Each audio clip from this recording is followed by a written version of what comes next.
گزارے کیسے زندگی، آؤ علماء سے پوچھ لیں، آئے جو مشکل پیش کوئی، آؤ علماء سے پوچھ لیں۔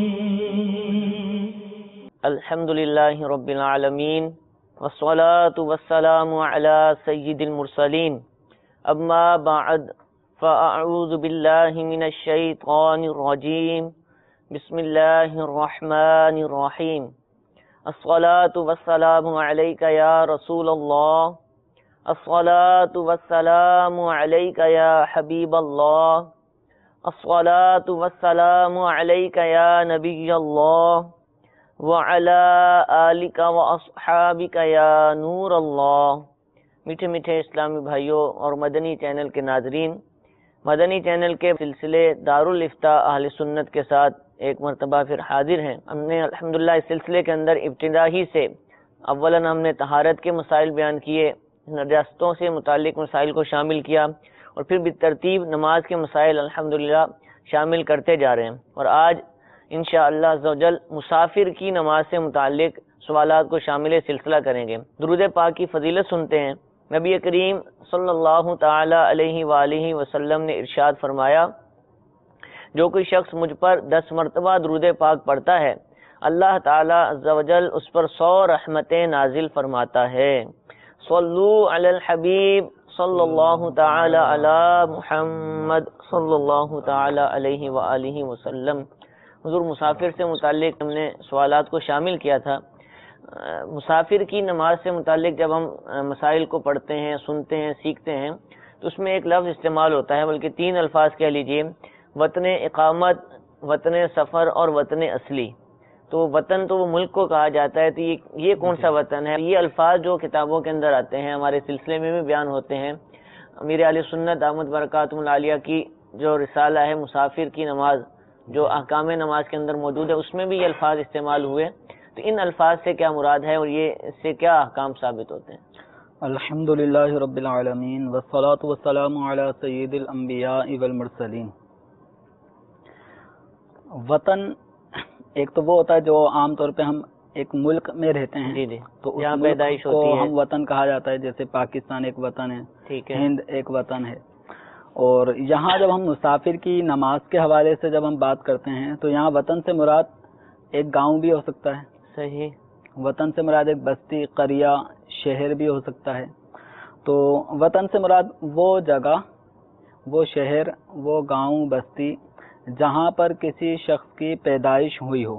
ٹھیک ہے، نارملی جس جگہ وہ پیدا ہوا ہو اس کو وطن اصلی کہا جاتا ہے۔ ٹھیک ہے، اچھا، ایک ہوتا ہے وطن اصلی، اس کو بھی کہہ سکتے ہیں کہ ایک آدمی پیدا تو ہوا مثال کے طور پہ لاہور میں، ٹھیک ہے، لیکن لاہور میں پیدا ہونے کے بعد پھر وہ جب جوان ہوا جب تک تو لاہور میں ہی رہا، ٹھیک ہے، پھر وہ اس کے بعد وطن اصلی کہلائے گا۔ وہ وطن اصلی ہے۔ ٹھیک ہے، وطن اصلی متعدد بھی ہو سکتے ہیں، ٹھیک ہے، مثلا اب وہ آ گیا باب المدینہ کراچی کراچی، شفٹ ہو چکا، وہ کراچی شفٹ ہو چکا ہے مکمل طور پہ۔ اب اس کا ذہن یہ ہے کہ میں نے کراچی میں ہی سکونت رکھنی ہے، یہیں پہ رہائش رکھنی ہے، ٹھیک اور ہے، لاہور کی سکونت میں نے ختم کر دی، ٹھیک ہے، یعنی اب وہ لاہور میں نہیں رہے گا۔ اب آئندہ اس کی نسلیں اس کا اپنا ارادہ ہے کہ اب میں کراچی چھوڑ کے نہیں جاؤں گا، لاہور مجھے واپسی نہیں جانا، اور لاہور جانے کا ارادہ اس نے ترک کر دیا، تو یہ کراچی اس کے لیے وطن اصلی ہو گیا۔ ٹھیک ہے، اب لاہور